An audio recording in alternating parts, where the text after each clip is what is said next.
Hey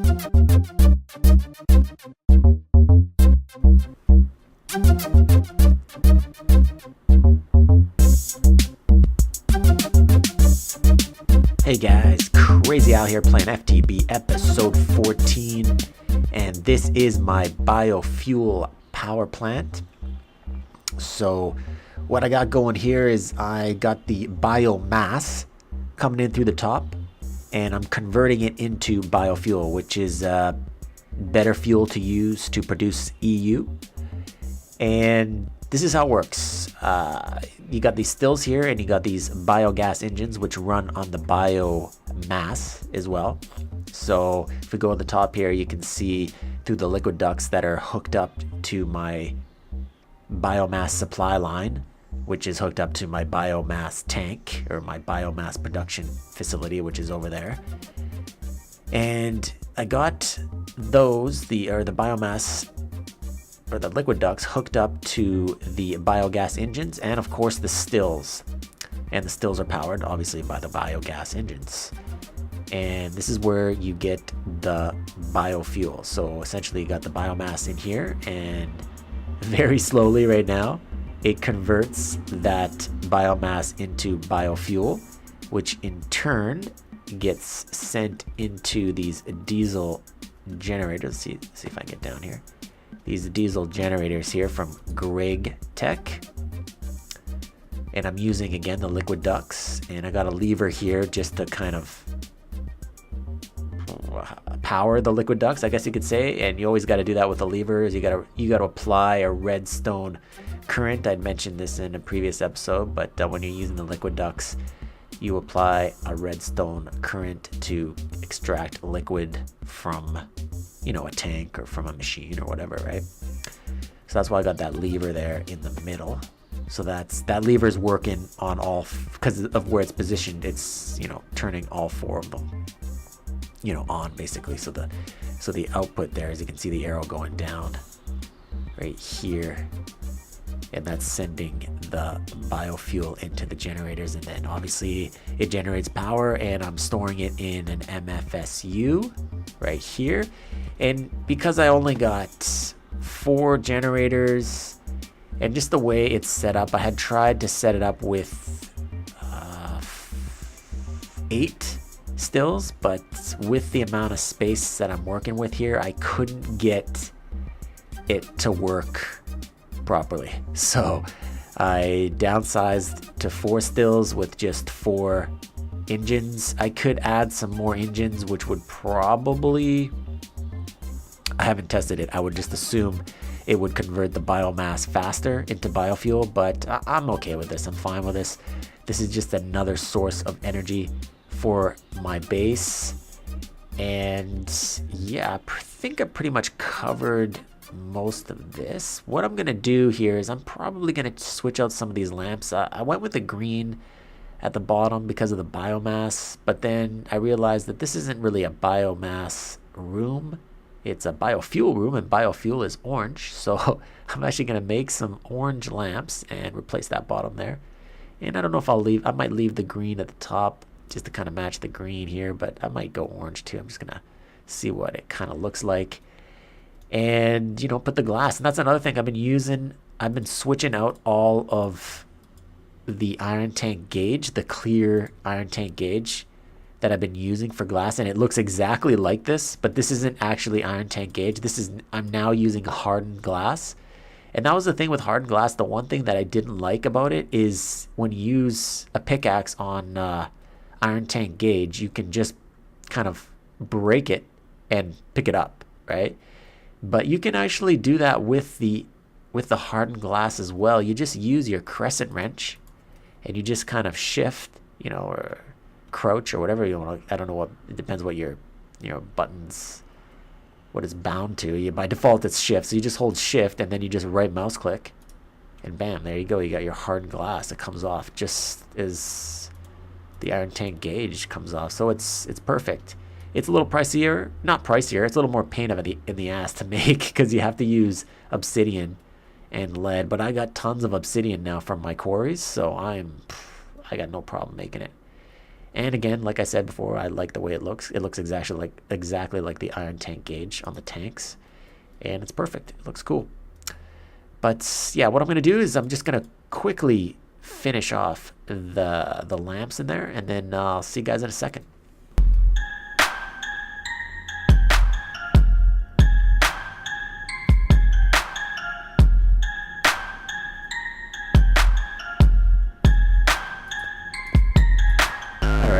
So, pretty much decided to go with green and orange because it's biomass and biofuel, so why not switch it up a little bit. Oh, screwed up there.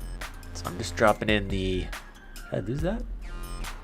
Just dropping in the hardened glass here just to finish off this room for now anyways. And I had forgotten to mention that, you know, I got some lava going here, and I do that with most of the setups that I use the biogas engines, because you do need to use a bucket of lava to start off these biogas engines. Usually you just drop a bucket of lava like right here, and it, you know, gives you about, I don't know, like this much lava, and that's good enough to start the machine to warm it up. And I go overkill, obviously. I just hook the lava up to it directly from my lava pipeline, which I've got tons of lava, so I'm not really worried. Because if you do turn these on and off frequently, they do slowly, very, very slowly use up the lava. And again, I don't have to do it like this, but I just did it for, you know, aesthetics pretty much. And I think I'm just gonna keep the room like this, actually. I was thinking of maybe putting, yeah, that's gonna kind of look weird. So yeah, I won't put any glass there. Oh, I can't get that now. That kind of sucks. I was kind of hoping I could use that as like kind of an access area. And that's the thing with these rooms, is I'm probably gonna have to put some ladders somewhere, like maybe break off, you know, one of these and put like a ladder here just so I can access it if I need to make some changes. I mean, I can always just use my crescent wrench, I know, but I just kind of want to make it look kind of like you can actually just walk in there and do some maintenance.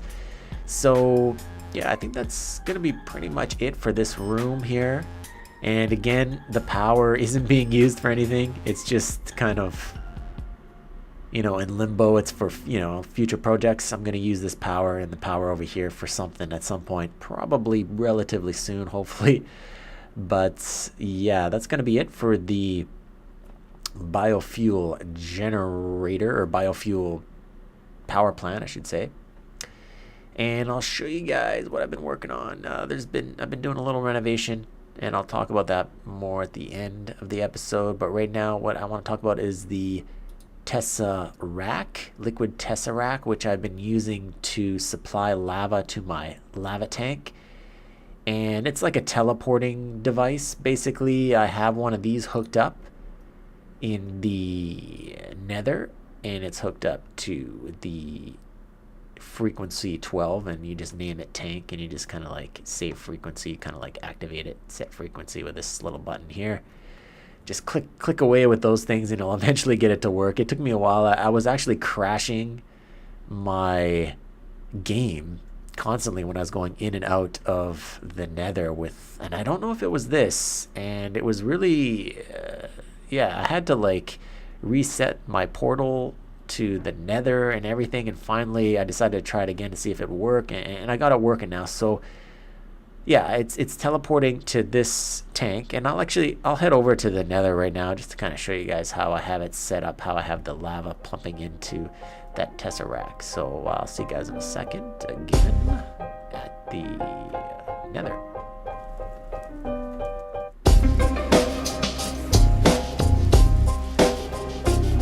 Alright, let's take a quick look at how I'm pumping the lava over to the tank in the real world, the normal world, the Minecraft world.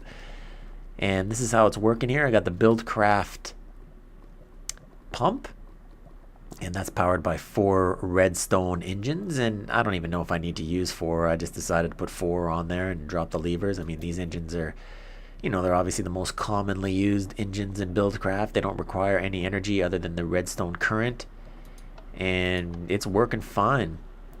And I've got just a basic buildcraft waterproof pipe hooked up to another one of these tesseracts, and this is a liquid tesseract. There's different types of tesseracts. If you check your recipes, let's check it out here.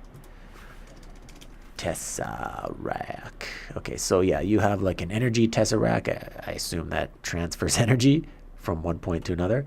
Then you got the one that I'm using, the liquid tesseract, and then you have the item tesseract. Again, that's to, I guess, transport items through pipes.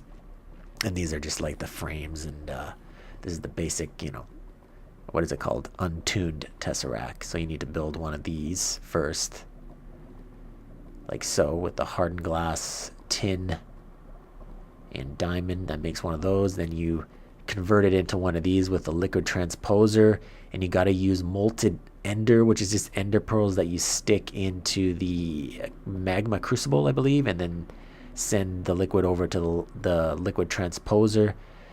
This is all in what is it called? Thermal expansion. I don't even know what it's called. I totally forget. But you guys know what I'm talking about. And if not, just check it out. I mean, it's pretty easy. Check the wikis and you'll figure it out. It's not too complicated. And then once you get one of these untuned ones and you want to make a liquid tesseract, then you take the untuned one and you put copper and then silver and then tin. Don't put silver here either, because that's what I did. I was like, what? It's not working. I just used silver all the way, because silver and tin look so similar, right? So you got the bottom tin, and then you got the silver at the top, and then you use one of these pneumatic servos. These things are really easy to make. Anyways, I mean, you guys can look at the recipes and the wikis. Not too complicated. But yeah, I got the waterproof buildcraft pipe hooked up to that, and then I got a chunk loader, because, you know, I'm not going to be here and I need this chunk to constantly load.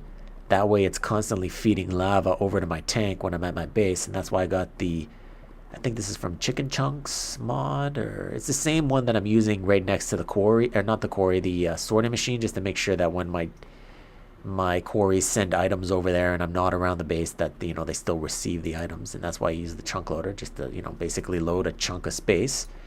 And I got this set to the number 4, which loads 49 chunks, and whatever that means, let's check it out.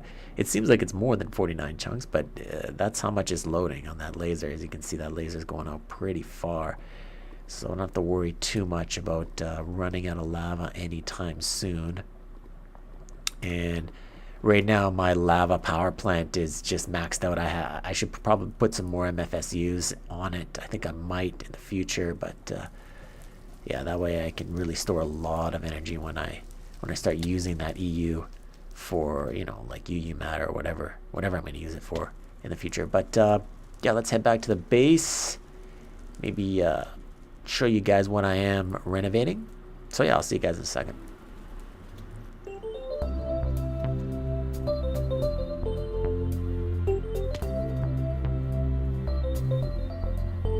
So yeah, guys, sadly, my Minecraft crashed again. So I think there's just something I'm doing wrong. Maybe it's the chunk loader in the Nether, or maybe the Nether and the tesseract, liquid tesseract, maybe they just don't work too good in this particular FTB Minecraft mod pack, I guess. I don't know what I'm doing wrong, but yeah, my Minecraft froze and I had to restart everything. So yeah, if you guys have this set up with the tesseracts, if you've done this and it actually works, it's teleporting to your world and you're not crashing, let me know. It seems like it's, yeah, I don't know what it is. I'm gonna have to fool around a little bit more with it, but I'm just gonna leave it be for now. I mean, it works. I think it might be working now, but as soon as I go in the Nether and I come back out of it, I can get in there, but once I come back out into this world, it just freezes. I don't know what it is. I'll have to hit the forum, FTB forum, maybe, and post my error report, and they'll maybe somebody knows what's going on. But anyways, pressing on. I am doing some renovating. I had mentioned this in a previous episode, probably multiple times, is I really like the liquiducts. I like them a lot. I like them way more than the regular kind of buildcraft pipes that I got going right here, and I should probably turn this off. This is probably not, yeah, there's probably not, oh, there is some cactus left in there. Okay, never mind, I'll leave it on. I will let it continue to make biomass. So yeah, I'm using the liquid ducts, to extract the items from the tank. And I'm slowly replacing all of the buildcraft pipes. And another cool thing with the liquid ducts is if you have two separate liquids side by side, they don't connect. It gets a little tricky when you start dropping them in, and you have to kind of like play around with it. But once everything is set up, they don't connect, so you don't have to alternate like with the waterproof buildcraft pipes. You would alternate between the cobblestone waterproof one and the stone waterproof one. But with the liquid ducts, you don't have to alternate. You can just have them side by side, and they look cooler. I mean, let's admit it. I mean, they're cooler looking, right? So I still have quite a bit to do. I have to do all this lava here, and I'll probably have that done for the next episode. And I have to drop in the glass back in and just make everything look the way I want it to look. But yeah, that's too bad about the crash, though, the Minecraft crashing. I mean, hopefully somebody knows why it does that. If somebody does, please let me know. And if I do figure it out, I will definitely mention it in the next episode, or, future episode. But for now, guys, that is going to be it for this episode. And as always, I'd like to thank everybody for watching. And I will see you guys next time. Later.